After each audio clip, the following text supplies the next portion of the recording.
Une boucle aujourd'hui autour du bivouac de Pisco. Cette étape a une très courte liaison. Tous les concurrents plongeront directement dans la bataille. Dans cette étape désertique très difficile, 90% de la spéciale est hors piste, donc navigation cruciale. Un test de 267 km à travers les canyons et les dunes. On débute avec les motos. Le champion sortant Sam Sunderland a fait une première journée parfaite. Il remporte la victoire d'étape, 33 secondes devant Adrien Van Beveren. C'était moins facile aujourd'hui pour l'anglais puisqu'il ouvrait la route des motos. Parti tout de même après les autos. Lui qui a fait une journée solide mais qui va perdre 6 minutes.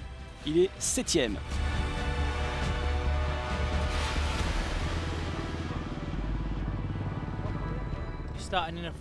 Partir devant, c'était difficile.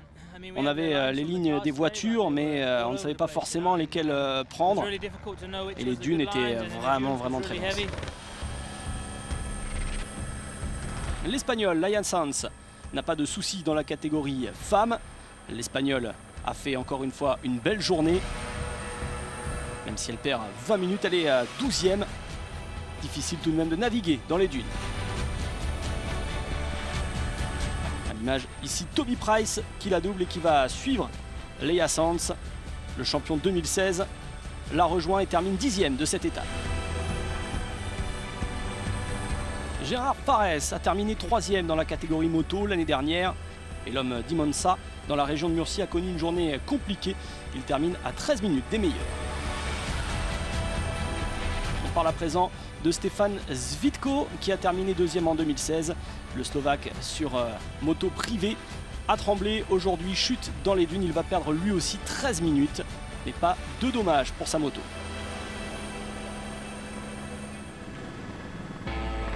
Après une 4e place il y a 2 ans, Kevin Benavides a été contraint de renoncer au Dakar l'an dernier pour cause de blessure, mais l'Argentin est de retour. Il a terminé 2e du championnat du monde de rallye derrière Pablo Quintanilla.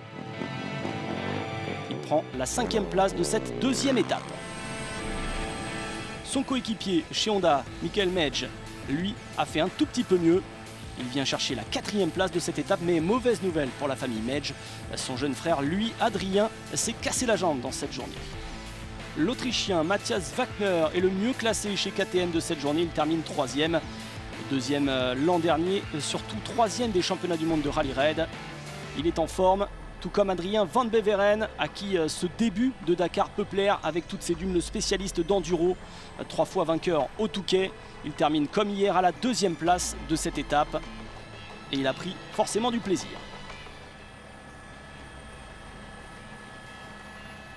Ah ouais, je me suis éclaté. Génial. C'était fun.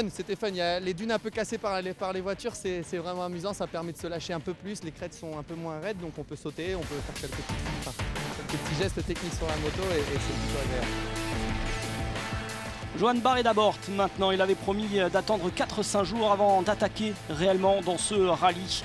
Mais le pilote Honda a peut-être changé de tactique dans la nuit.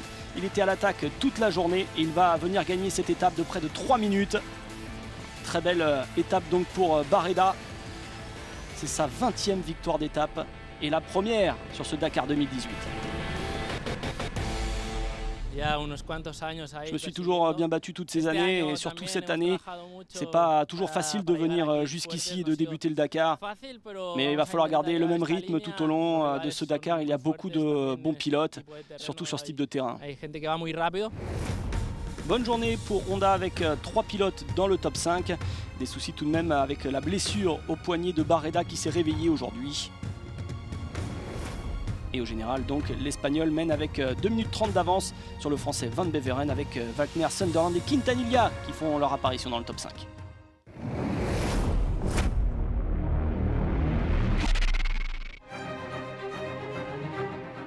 Les autos ouvraient la piste aujourd'hui, pas de traces de moto à suivre. Toile vierge donc sur les dunes et un grand jour pour les copilotes et surtout les notes importantes à suivre.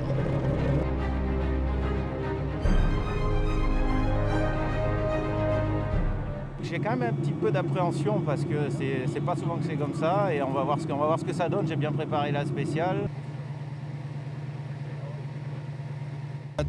C'est seulement le 2e jour et ça va être l'une des étapes les plus difficiles de ce rallye.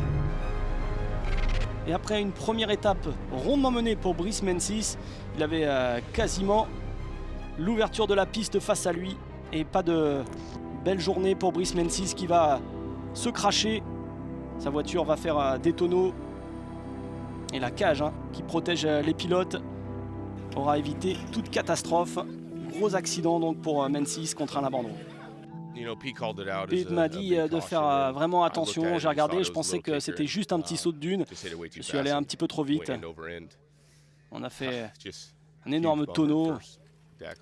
D'abord ce Dakar dès le deuxième jour qui va peut-être se terminer. Je suis vraiment dégoûté. Malgré les réparations, pas question d'y retourner pour Mencys. C'est mon ego qui est vraiment blessé. Mon copilote a fini par se casser la cheville, alors j'ai vraiment une pensée pour lui. J'aurais dû l'écouter. On va revenir en 2019, on va travailler notamment notre navigation pour revenir plus fort.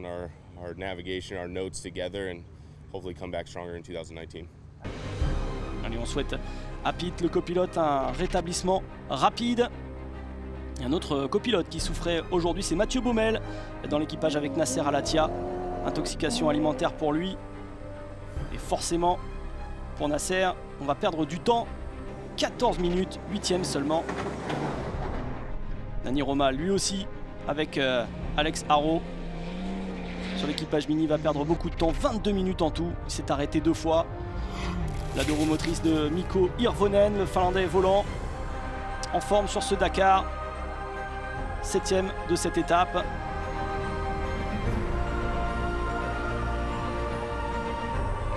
Et un autre gros crash pour Lucio Alvarez qui a fait des tonneaux avec sa Toyota Hilux dans les dunes. L'équipage en sort indemne. Et beaucoup d'autres accidents, tout comme Al Raji, Garaflix sur sa Mini ou encore sur la Borgward, c'est Eric Viewers. Orlando Terranova, le meilleur chez Mini aujourd'hui, l'Argentin, qui va encore une fois se mêler à la lutte pour la victoire finale. 5e de cette étape et 5e au général. Giniel Devilliers, à présent, le Sud-Africain qui a mis la pression sur son copilote allemand Dirk von Zitfeldt et qui a réussi à aller chercher un très bon temps. Les Peugeot semblent aller très très vite. Je ne sais pas si on peut atteindre ce genre de vitesse, mais on va voir, la route est longue. On essaiera de faire des étapes propres, mais c'est vrai que les Peugeot sont plus rapides. Voici Sébastien Loeb à présent. Sa 3008, on l'identifie avec le toit blanc. On a réparé les freins. Et le nonuple champion du monde de rallye WRC va terminer 3e de cette étape et va sûrement faire un grand bond au classement général. On sent que Daniel Henena s'accommode du Dakar. Tout va bien également pour Stéphane Peter Hansel. La tactique a payé. Beaucoup plus rapide aujourd'hui. Il termine au 2e rang. Derrière, Cyril Després, c'est le toit rouge chez Peugeot. 2e victoire en auto désormais pour Cyril Després sur le Dakar. Je suis quelqu'un qui observe, qui va en termes de sensations ressentir si on est sur un faux rythme ou on est un rythme trop haut.